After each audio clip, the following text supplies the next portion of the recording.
Hey everyone, welcome back to Elevate Your AIQ. Jen Kirkwood and I have had a number of conversations over the last few years about responsible AI and workforce transformation, and after a lot of scheduling gymnastics, we finally got together in the studio. Jen recently left her high profile and highly impactful role as an IBM consulting partner covering responsible AI and talent transformation and strategy, as well as being a member of IBM's AI ethics board to start her own consultancy. So I was looking forward to hearing about this big change. Jen also recently joined the board at HCI, the Human Capital Institute. So congrats to Jen on both of these new adventures. Through her significant real world experience collaborating with top business and government leaders, Jen has gained invaluable insights and perspective on this critical theme and its impact on the future of work. We explore the rapid evolution of AI in HR and why human centricity, fairness, and inclusivity must drive AI powered talent decisions.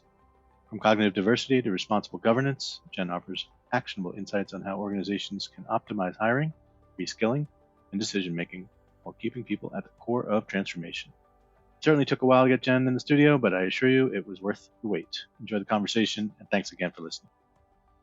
Hello, everyone. Welcome back to another episode of Elevate Your AIQ. I'm your host, Bob Pulver, and with me today, I have the absolute pleasure of speaking with Miss Jen Kirkwood. How you doing today, Jen? I'm doing great and thrilled and honored to be here. Thank you, Bob. Thank you so much for spending some time with me and for my listeners. I think we've talked about doing this for, what, 10 months? So it's awesome to finally have you in the studio. Yeah, it's your waiting list I have to get past. Right, right. Put it on me. Just to kick things off, why don't you tell folks a little bit about yourself and your background and what you're working on now? Well, I have spent over 28 years in the HR technology and IT business. And I do say both of those affectionately because I happen to think that my special skill, if you will, if I was a Marvel hero, is to really bridge that chasm between HR and IT. And it's more needed today than ever with pressures and the acceleration of technology that has really whiplashed a lot of HR executives and, frankly, senior leadership outside of HR. So, I've had such a passion for this area for so long and enjoying doing so many things with it. I've had a humble experience learning and great partners around me that have finally encouraged me, not finally, I've finally taken the step to lead and found my own business, which is called Talvana Consulting. And I happen to think of Talvana as talent focused, with focusing on the needs of the workforce in a great transformation, peaceful existence that is both revenue driving and definitely revenue driving, as well as cost reductions, but really optimizing work. There's so many different trends in the world of work with low birth rates, with talent scraping that we're doing, as well as the cultures themselves, and are they dwindling or are they amplifying with technology? That for me, it seems like a perfect recipe to now leverage all my partners, my network, and my experience humbly to be able to work with these clients across the globe and the US. Wow. I'm really, really excited for you, Jen. I know you're very well respected in the space, both spaces, IT and HR, and the important intersection of the two. So I know it's not easy to break out and go off on your own. I'm sure it'll be a humbling experience, but you're going to do great. Thank you. Thank you. I've had so many amazing opportunities through my different employments, from VP and future of work and corporate levels, to working as interim chief data officers throughout my tenure at IBM in HR tech and data and leading that practice, to last just doing the World Economic Forum through IBM and leading a couple different teams on the first ever generative AI research and reports that they did, both from a business case level and a scientific level. And so, again, bridging that HR business acumen and practicum with the IT experiences, I've seen nearly 1,000 different generative AI and AI cases, as well as through the IBM AI Ethics Board, where we supervised every AI automation case across the globe. And so many HR cases are being created outside of HR. So the skills need, the data literacy need for all of these communities as they're trying to rapidly advance AI has never been more needed And I feel pretty strong that my expertise, my experience, and again, the amazing partners that I have going to be able to fulfill my clients. And in fact, we're booked right now. We are have a full backlog and have been very appreciative of the experiences that already I'm engaged in Wow, fantastic. Sounds like you're off to a strong start already. So congrats again. so far. Yeah. So you mentioned before about the sort of whiplash and all Mhm. the speed at which this change is coming, and it's coming from multiple directions, and it's hard for people to make sense of it all. I know you and I have had some sidebar discussions about some of the hype and perhaps myths about some of what's happening. As you look back on 2024 in particular, because I think that was where it sort of hit its the peak of some of the hype. What do you think about as you start this new venture? I mean, what I'm sure you have some observations from last year that are going to play right into how you approach some of your engagements. Yes, I do. And the interesting thing is, with what's going on in the landscape of the politics impacting principles like responsible AI or inclusion, there's so many different strengths to amplify in the world of AI on the responsible AI that needs to be embedded in HR technology, even if it's not created within HR, but HR technology itself. And Stack Flow, GitHub, they are both reporting as of last year that their respondents in IT, 97% of coders, developers, and assistants are now using or plan on using this year generative AI. And Stackflow reported a level further of saying they're going to use AI in workflows. And one of the biggest areas in the businesses are HR, payroll, the workforce optimization. So, in my endeavors, we're focusing heavily on worker optimization, not just time and labor systems, but those that are connecting talent and how we optimize talent from, yes, recording time to understanding the pay policies, the time policies, and then the skills that are required. What do we have in our workforce today? What is the skills of the future that are going to be required for jobs and how jobs morph?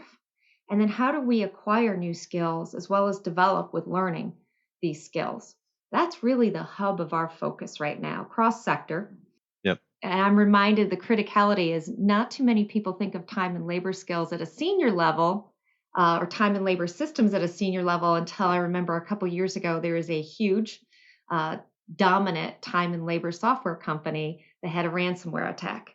And you may recall this. And it was a very big event. And every CEO that I was absolutely, my calendar imploded with these meetings via IBM. And they were all asking, like, just reprogram it. Can't you just get somebody in here this weekend and just code it? And that tribal knowledge and that legacy type knowledge of pay policies and practices, as well as benefits or leave administration, all of that is not an easy thread. So it wasn't the action of the coding that's difficult in restoring systems. It was the action of interpreting and in understanding what these systems were about.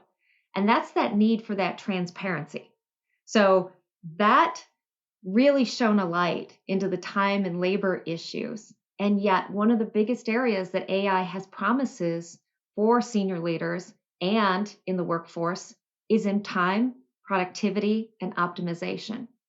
So, as we unravel different things within time systems, payroll systems, HR technology systems, while we're trying to build on top of them with AI, that critical need for transparency on how does something work? What does the data look like? Where's the data coming from? Who has access to the data? And all the different collective policies around that are so embedded in just one AI case. Often it is underestimated by those outside of HR and IT on how great of a need it is for what I always call special teams. You need special teams from many different areas to help on these endeavors. So a couple thoughts. What you just described shines a little bit of light and color on why anything related to HR and someone's livelihood, their paycheck, their career progression or whatever is considered high risk by, in the EU AI Mhm. Act. It also made me think about the caution that people have around these AI, not an individual agent, but these systems of agents, agentic Mhm. workflow. When you start stringing all of these things together, there's two big, I guess flags that pop up. One is, do we have the observability to be able to provide that transparency that you just described? Do we know how all these systems are actually talking to each other, how they were all trained to interact with data, to interact with their neighboring agents or other systems that they need to talk to? But then also, I guess, again, putting my own responsible AI hat on, and I think about the governance and assurance. Do we actually know that these same systems that were built over the last couple of years, a lot of them are looking at an individual. Like if you do an audit on a system, it's usually an audit. You're auditing one particular software platform, Mhm. right? But do they have the capability yet to actually do AI assurance or AI governance across that agentic workflow? I mean, you're bringing up the point that is, as everyone's rushing towards the holy grail of, I want to reduce costs, I want to optimize my workforce. The questions that senior leaders are asking is, how many of my recruiters or HR people can I cut? And that's a really real question Yeah. that is often so misunderstood, because there's so many ways in other areas to cut costs, to look at profitability. People shouldn't be the first thing, because the human in the loop is the most critical element. So when we look at those things, from AI models and getting predictive models to more of the assistance and having that conversation, and that generative piece where assistants are creating new content, and that is, from a private or a public model where employees or candidates or managers are looking for answers. And if companies aren't serving them up a private generative AI model, whether it's their own enterprise OpenAI or Claude or Meta, Llamas, then they're going to bring their own to work, even if the company hasn't done it. And I've seen so many different privacy exposures because they're putting information into the systems. Help me model compensation plans for next year. Easy one. That is always a hard task, but easy now to model more within generative agents. That threads all the way through the different systems, and systems are always managed by many different people and departments. So if a payroll system, in fact, there was a company with a payroll system just this year in January that was exposed in data privacy because of their generative model. It exposed the data and did not have it secured at rest in the cloud. And it was exposed and they had a huge breach. So when we think about the intertwinedness, that's a word, intertwinedness of the systems, the people who run them, and the needs of those getting answers from them, it is a fantastic ball of yarn that I truly like to sift through and thread through, but it's extremely complicated. And that question of transparency is not just from the responsible AI, ethical, are we inclusive, are we reducing bias? It's from a cybersecurity threat. And we need to look at these systems because there's so much to them that HR is now a steward of cybersecurity. This is the most highly coveted data in often the organization, most highly coveted. And every attack is always looking to try to penetrate that type of private information. So HR is the stewards of the treasure of that organization. And with everyone trying to breach that, from whether it's data security outside, it's fraud or internal fraud, in looking at the time and productivity theft within employees, to then just looking at what are the skills that we're acquiring, developing, and losing. Those type of models and those type of business outcomes are what we also have to include when we're thinking through that intertwinedness, and how responsible AI overall needs to embed it in each and every use case, process, and evaluation. And that takes a lot of different depth and experience to go that wide and think. So no one should be surprised when people are standing back and watching and observing, and maybe their plan is to be a fast follower, but certainly I can understand why people would have reservations about being an early adopter. I do think some of it goes back to their own data and analytics maturity to get Mhm. value out of the system and to have that system be trusted. But you're raising some interesting points that I hadn't thought deeply about. Like when I hear people talk about like AI in the context of like a shadow IT scenario or bring your own AI, Mhm. BYO AI, I've heard a couple of times. When I Mhm. hear that, I think they've got their personal, mobile device that they bring and that has AI on it, or maybe someone has joined an organization, they've got some custom, GPTs that they built and things like that. But it could be even more concerning than that because if they've actually built agents and they think they can just show up and plug those agents into the systems, you have to know that you're not, that in a cyber context that you're not that point of failure. You're not the one creating, centerpiece of risk that could come in to the organization. Couldn't agree more. So there's a story I just heard from a friend of mine who is offboarding from his company. And offboarding happens to be a process that nobody prioritizes, right? Someone's leaving the company or they're forced to leave the company. It's a goodbye, get out type of process usually. It's not the one that is like talent acquisition where we're really going to work on that candidate experience in CorpFest. Offboarding is show them the door. However, in Yeah. this offboarding process, he was trying to get answers to his 401k disbursements, his pension disbursements, and the multiple answers from third party administrators led to so much confusion, misinterpretation, because it had not even had the basic housekeeping from the AI that they put into their HR technology systems and the policies, that it actually, when they backed up into it, it had cost the company more in costs. It was a leakage point for them in how they were dispersing things or managing things with their TPA.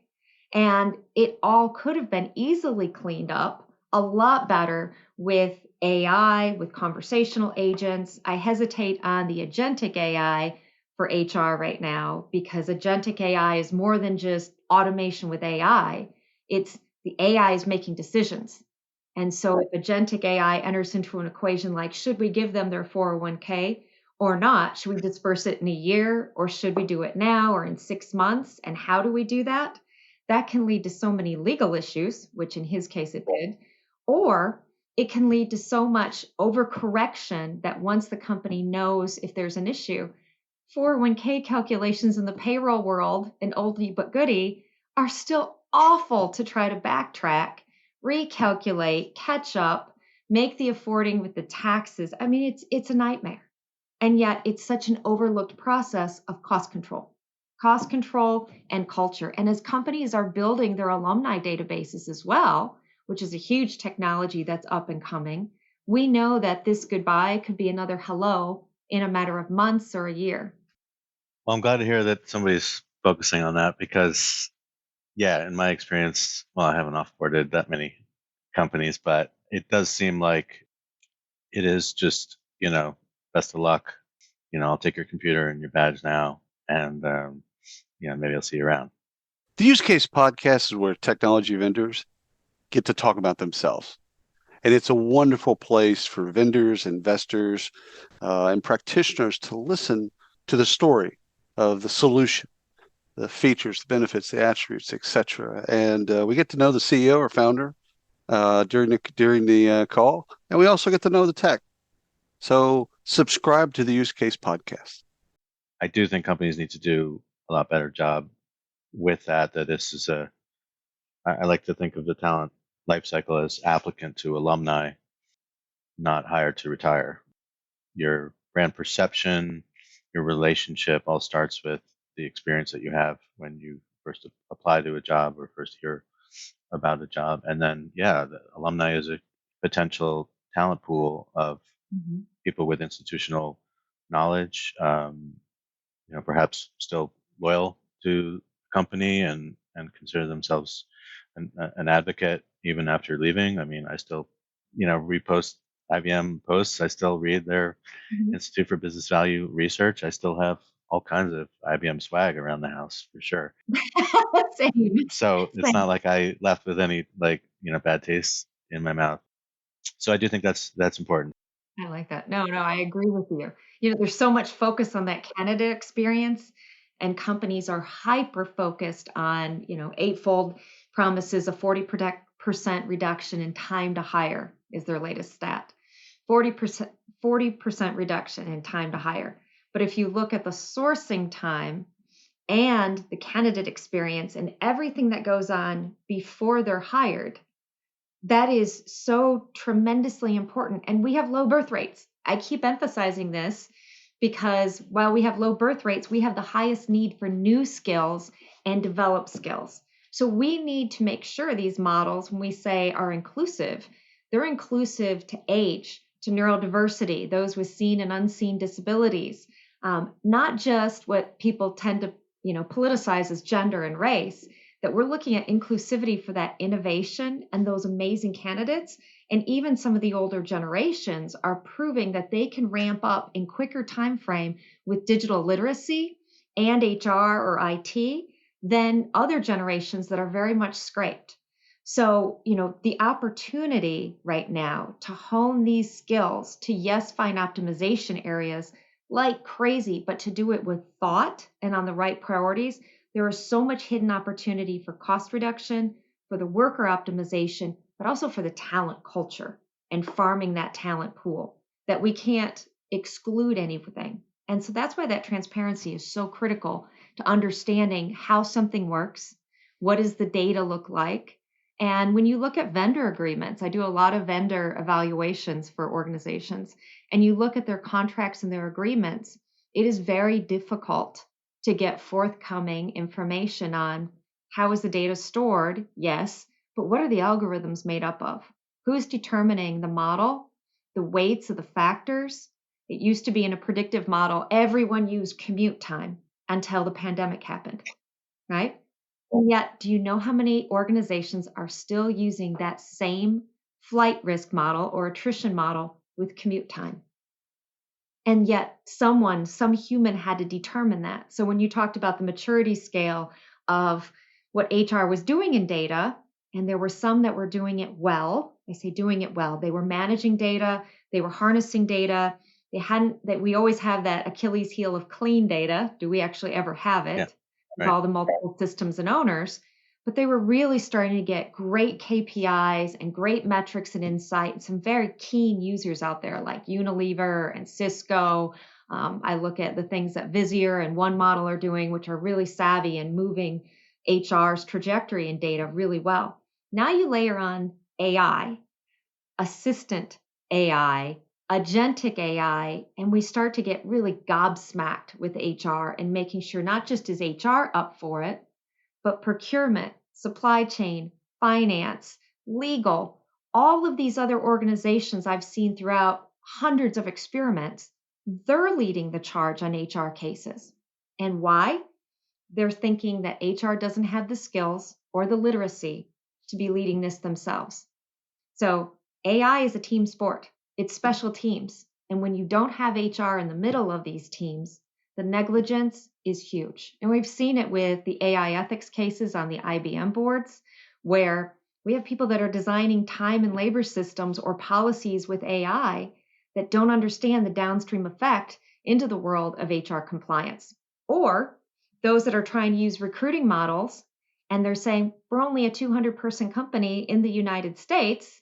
We're not global. We're not subject to the EU AI Act. But nay, you are, because recruiting is a global function. So those things sneak up on people and they underestimate the need for HR being in the loop, the HR expertise being in the loop, and that team sport.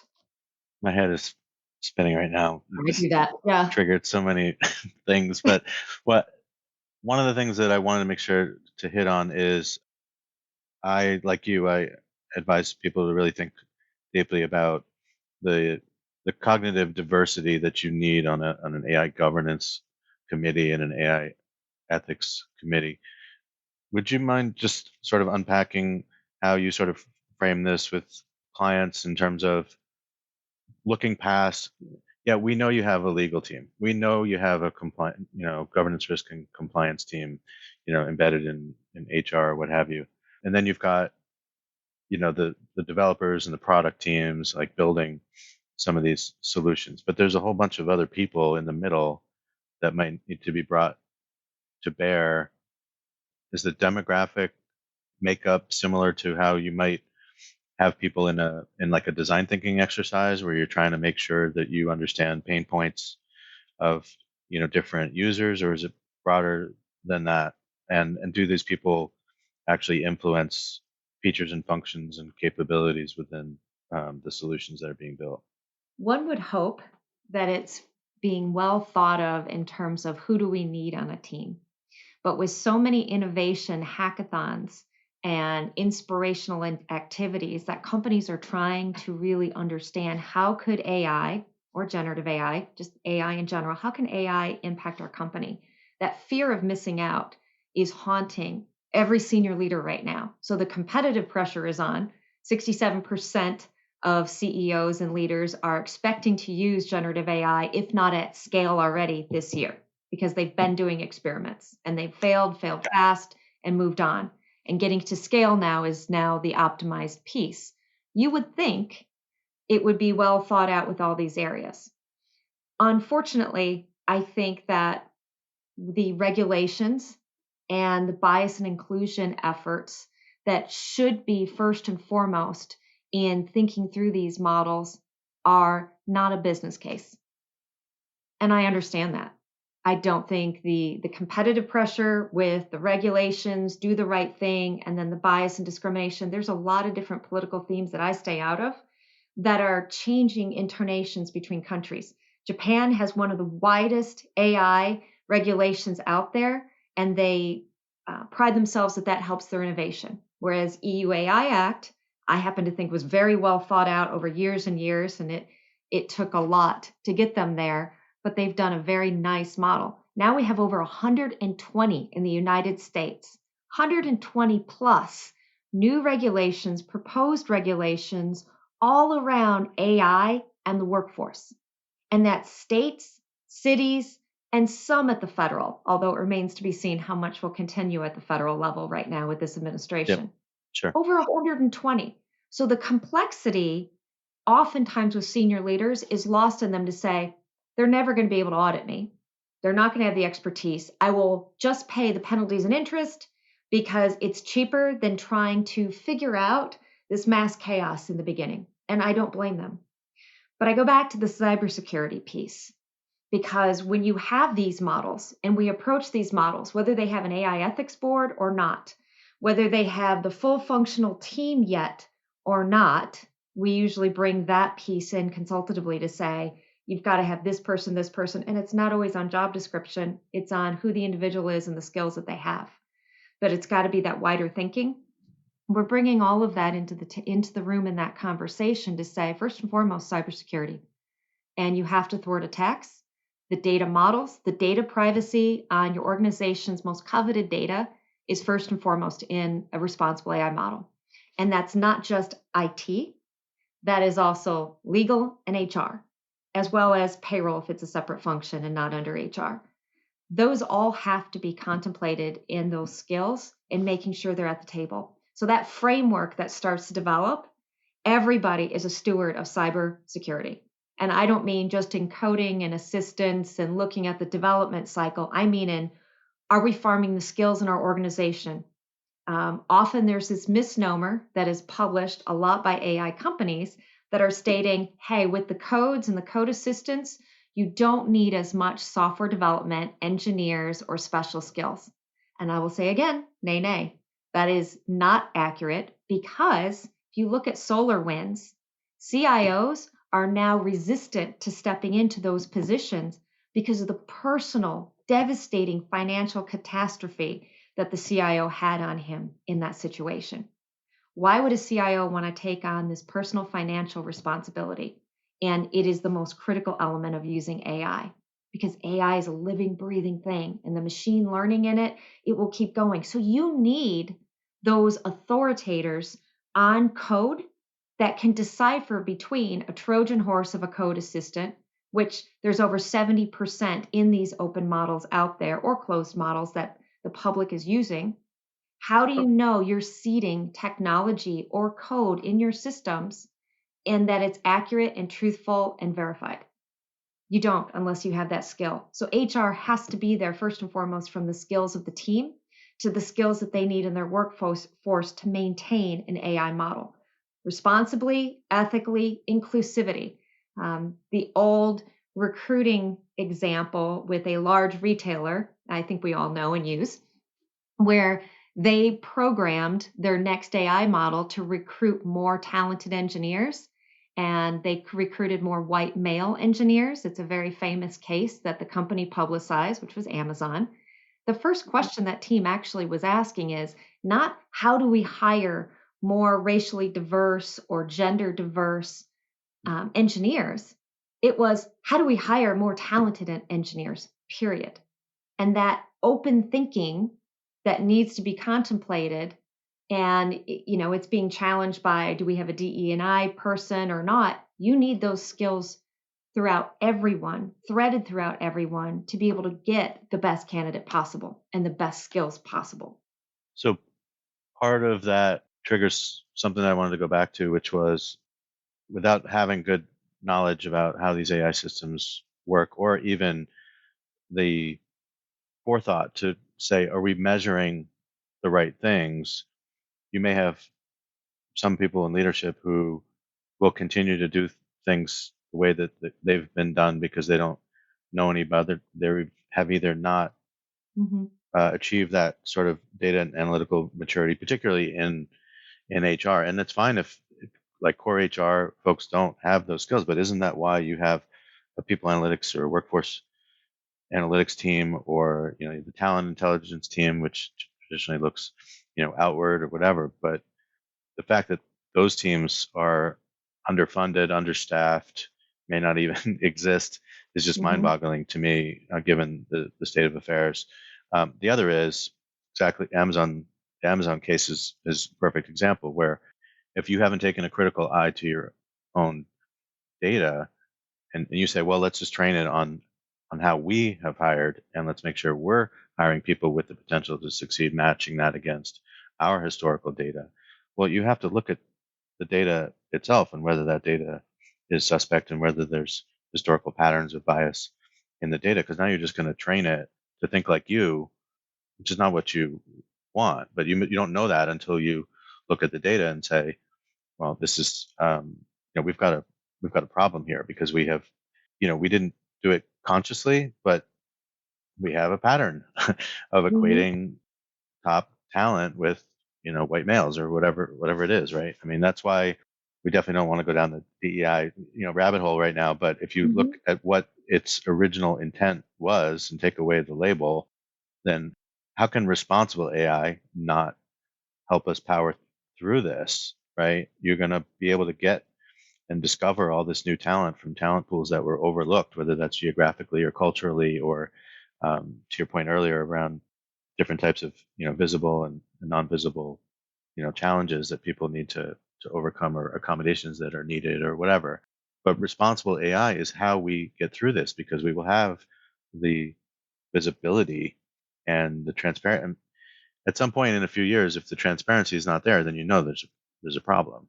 Very much, very much. And it's not, I don't believe it takes a few years. The rate of acceleration and new headlines today with additional country races on AI and who's exceeding whom of tech companies the pace is huge. We thought originally, the industry thought that generative AI would be out in a few years, by 2028. It's out now. Agentic AI is out now. It's not a myth. It is out. And so, you can say, well, when is AGI or the autonomous AI going to come out? Let's just focus on what we have right now and the thoughtful, responsible decision making, and keeping that human in the loop at some point with these HR processes, because HR is the highest risk area, aside from military, biochemical, some healthcare models. HR is rated by some of the best academics, organizations, and business leaders around the world. is the highest risk area. And when we think of inclusivity and trying to make sure bias-free models or bias that is mitigated, because no model can truly be bias-free today, it's all created by some team, some people, and managed appropriately by humans as well, since it has to be maintained. You can't let it sit in a corner. We look at the ways that people are using it in HR or talent acquisition, and you think at a root cause. I've got an applicant that's going to go through an assessment. It's so great. I can use this assessment in multiple languages now because generative AI has advanced language translation so much. However, Hi, I'm Carmen Hudson. I'm the host of the Recruiting Book Club, and we're starting our second season. I'm so excited to bring to you another set of guests of recruiters who have written books. We are excited to have some very special guests this season. We've got Shally, we've got Craig Fisher, James Ellis, and quite a few other people that we're going to bring on board to tell us about what they wrote, why they wrote it, and maybe we'll veer off into a conversation about recruiting on all types of topics and subjects that happen in our industry. So I hope you can join us. I'm excited. Hopefully it's not reading expressions. 2, is it connecting with a person with seen or unseen disabilities? And at an applicant stage, very few are willing to expose that or share that for whatever their reasons are. So how are you making sure your technology you're implementing is going to yield you, just from a business outcome, the best possible candidate? We always look at who are our top talent, but we really need to start looking at and triangulating who is my competition's top talent. How did they get that model? And with all the data brokers that have exposed all of our data out there, it's not too hard to figure out and to find out. We talked before about how some companies are just still taking like a sort of wait and see, slow rolling, what they do with AI. Do you think on the responsible AI front, if we look beyond HR and talent for a moment, following the path of like cybersecurity or data privacy, right? These are broad issues. Anyone can be the weak link within an organization or even beyond if you've got access to certain systems. I was on a Gartner call and I posed the question because they were talking about AI governance and responsible AI, and they said like a 2 to 4 year outlook. And so I did ask, is that you talking about mass adoption, right? Like you're talking about through the trough of disillusionment on their hype cycles, because a lot of those platforms have been around or have cropped up over the last couple of years, and this year is going to be a huge year for that.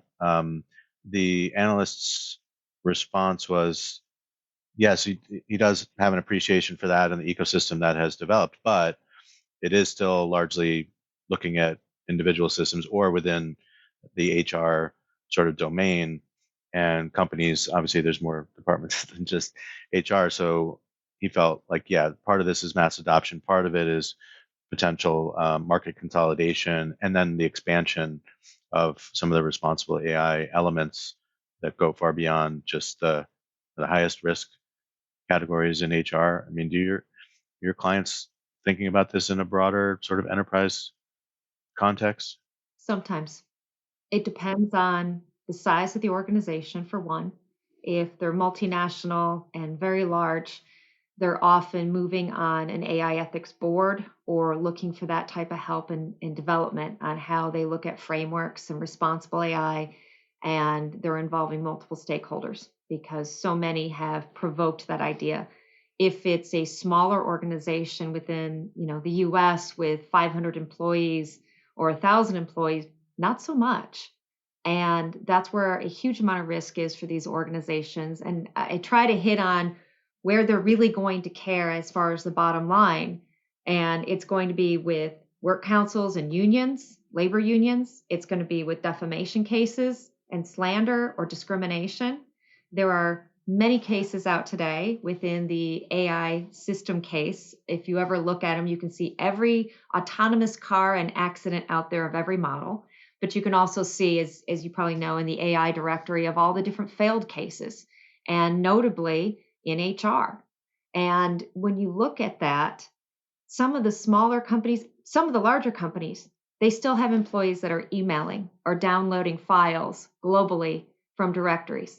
They're still emailing compensation files or performance evaluation information, things that have been outlawed for years before AI. And yet you said from the basic data privacy principles, those are not being adhered to. And I know some CIO is probably just cringing right now, or CTO is cringing hearing this, but it happens constantly.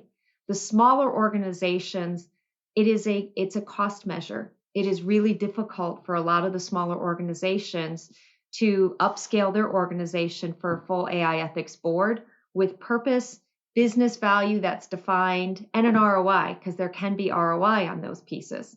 But it's really difficult and complex and sometimes kludgy for them to do. And that's where outside advice, guidance can bring a lot of that in to set up the mechanics and help them understand, here's how you have to be nimble. You've got to be agile. You have to be looking at these things. There's tremendous opportunity. There's tremendous risk, but there's tremendous opportunity. And the rule of doing nothing right now is also against you in cybersecurity.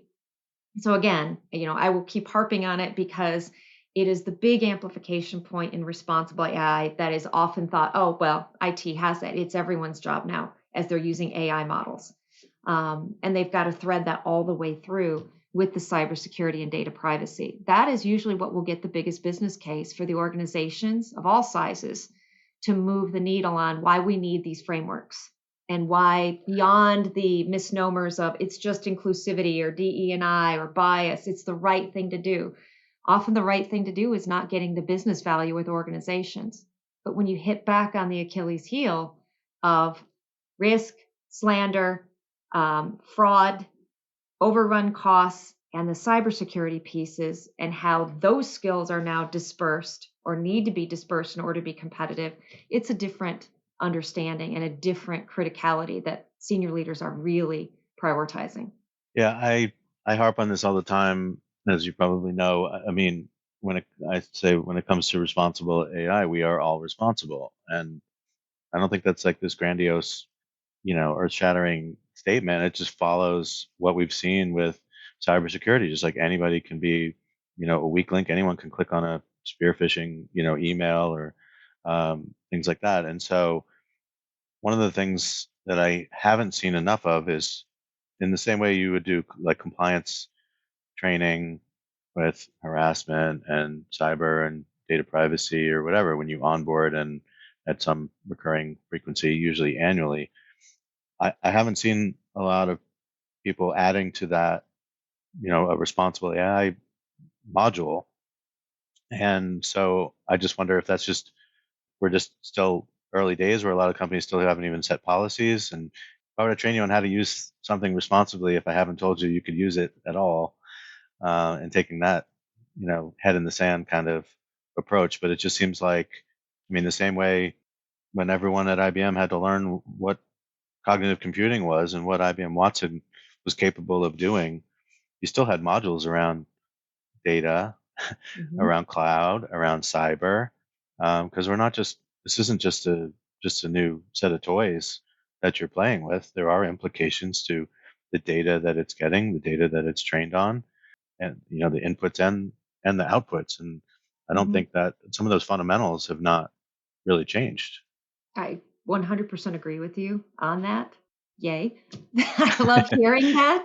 The responsible AI modules, whenever someone hears module or program, and they haven't done it before, they can have that knee-jerk reaction of extra cost.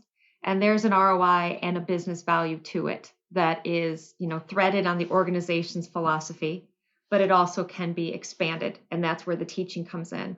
And at the HR Tech sessions last year with Human Capital Institute, of which I'm on the board of, there is so much fever and excitement around what companies like Vero AI or FairNow can do with the governance and the regulations of that. That has to be expanded in HR being able to sell that, because it comes down to, again, is HR the priority of the company? And that is still an age-old question of balance, which I feel like it needs to be more valued in terms of the impact they can bring. Right now, HR is very threatened to keep their jobs. HR has got to accelerate their skills. They've got to be able to articulate the business cases. And we've been saying that for years, to whether it's a CFO on a business process outsourcing model, a global payroll, worker time system, learning and development. The quantifying the business case is more prevalent than ever.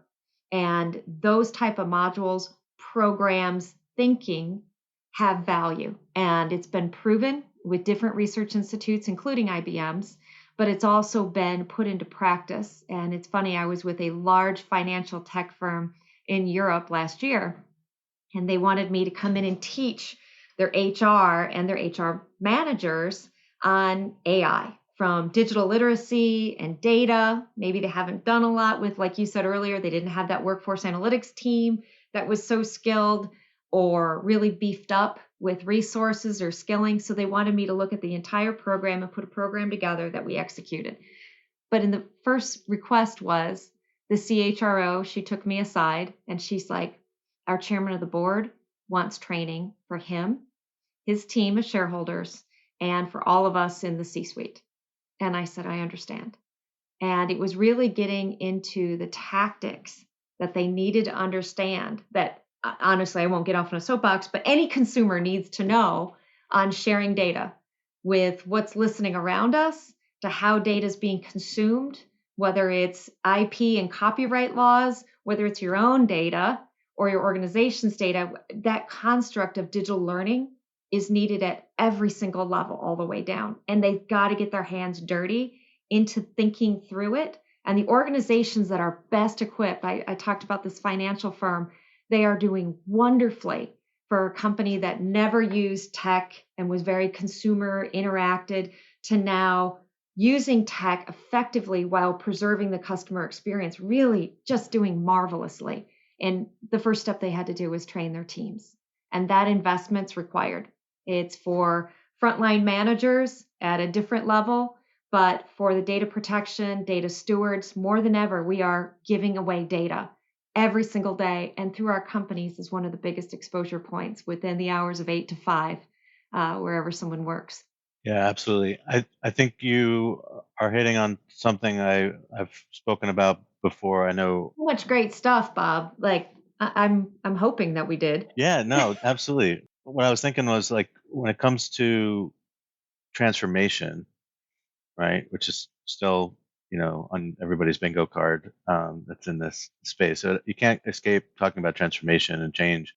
And this is a significant one. I mean, I spent my whole career doing transformation, but this one is bigger than ever. And so you're right. There are no populations that should be excluded from this or can be excluded from this. And the leadership teams, in particular, it's not just so that they can build their own, agents, which might be nice, and it's so that they have a full appreciation of the benefits, the opportunities, and the risks. I mean, when people start bringing you ideas related to how they could use AI and automation, you want to have a full appreciation for what the implications of those ideas are, such that you put some backing and build real business cases behind, what you're proposing. And so I think they really need to get on board. I mean, IBM did this with Watson. They did it with design thinking. They made sure wasn't just for product teams, it was leadership teams, because you could have a product mindset in HR, you could have a product mindset in supply chain. You've really got to understand some of these principles that are almost transferable, across domains. So I think it's incredibly important. I mean, I'd like some enterprise sort of training and incubation, just like we did back in the day with Watson and the cognitive build program that I wound up leading. Because, once you unleash that creativity and upskill people on what's possible, you're going to get a lot of ideas. What are you going to do with them? Do you have the capacity to embrace those ideas? And it also goes back to what we talked about with diversity, not just DEI, but, the color of your skin and your gender, et cetera. It's like, different backgrounds, different ways of thinking, neurodiversity. You've got to understand how to put all these things together into effective teams and impactful products and services. I think Bill Gates just came out in one of his interviews of saying that he would have definitely been on the spectrum from a neurodiversity piece had he been tested back then. And can you imagine having the equation said before you, whether you like him or not, we just failed to hire Bill Gates, somebody that we know trajectory-wise is going to change the world and the technology landscape. It's the Bill Gates that are out there. It's the Steve Jobs. It's the Martin Luther Kings. It's all the different leaders that we now well know that are in that hidden population of the talent that we're going to have to scrape to find because the talent pool is so much lower. And with the different shifts that are going on within the communities and bringing in workers or offshoring with workers, we've got to find those skills. And to your point, we've got to be able to harness the ideas. Curiosity, creativity, and innovative thinking are still some of the top 3 skills that every research firm is still rating that's needed for AI and technology thinking. And if we don't find the right way to harness that feedback, I mean, when we're integrating ChatGPT into Slack systems and we're stating a 25% improvement in onboarding and employee engagement so quickly from onboarding, there's so many different vehicles to listen effectively to what the candidates and the employees need to be able to hire the best talent. And that's what responsible AI for HR should really get into, is the optimization of the best possible talent. Absolutely. Love it. Jen, we could probably talk for at least another hour. I want to be respectful of your time, but I appreciate the shout out at the end to all the square pegs out there. I certainly know what that's like, and the job market is not always very kind when you're trying to squeeze everyone into round holes. And by the way, just because IBM led an incredible neurodiversity program in recruiting candidates, and I was fortunate enough to help other government agencies who were really needing IT help or HR IT help, and so many other organizations that were challenged in trying to find other talent pools, much like government is, that can work within jurisdictions. We found such tremendous success with these programs that we have to think broader when we're leveraging these technologies. So when we talk about inclusivity, to the CEO's heart, we're saying, I want to include the competition's talent because I want them, because I can upskill them, or I have the skills in-house and I'm going to create learning that's on-demand learning all the time using generative AI so I can push it out and it's maintained and it's fresh. There's so many different MOOCs and online learning programs that many employees, candidates, and individuals are going to get, and it's not all good now. So we really need to have the best possible in our talent. Yeah, you also had me thinking about like performance reviews. Like if you look at statistics now about like the neurodiverse population and the double-digit percentage of your existing workforce that is already amongst that population, Mm-hmm.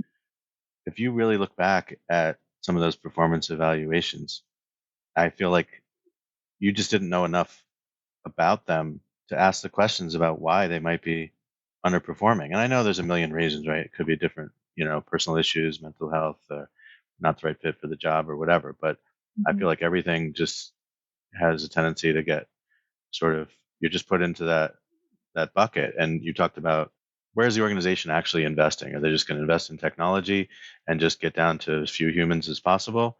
Or are you going to think more holistically about, the human and AI, sort of collaboration that's needed? You can't just cut everyone. I mean, even Elon Musk, acknowledged that he over automated, his, manufacturing. So there is a happy balance point between humans and AI, and it's different for different organizations. But as organizations think about what do they do when they do achieve cost savings or cost avoidance, how do they reinvest that? And you've got to find some balance. It can't all go back into more technology. It's got to be into upskilling and reskilling and making sure that you're getting the best of the human talent. Yes, that frontline manager, the first line leaders, second line leaders are more coveted than ever with their skills to be able to work with those of neurodiverse or unseen, seen disabilities, of those with different ages. That diversity component of somebody who is flexible, flexibility being like the fourth characteristic that research firms are saying they need in skills, that flexibility of that manager to be able to work with different communication styles and yet get great productivity yield is unique and a treasure. And yet some organizations have really done well and having more success with it. We have enough tools out there with employee productivity and employee listening that it's a matter of, which business cases are we going to put together? We can be agile without putting in massive transformation projects. The biggest transformation has to start with the innovation and the self-learning and then the skilled learning within the organization to be able to get everyone digital literate. Well said. Okay. I'm really going to give you back your time now. And thank you again for joining me, Jen. We'll have to have you back and get an update on how your solopreneurship and your new career is going. But thank you so much for spending so much time with me. And I think there's a lot of great insights for my listeners. I want to wish you well for a very prosperous 2025. Thank you, Bob. You as well. Look forward to seeing you soon. Sounds good. Thanks, everyone, for listening. We'll see you next time.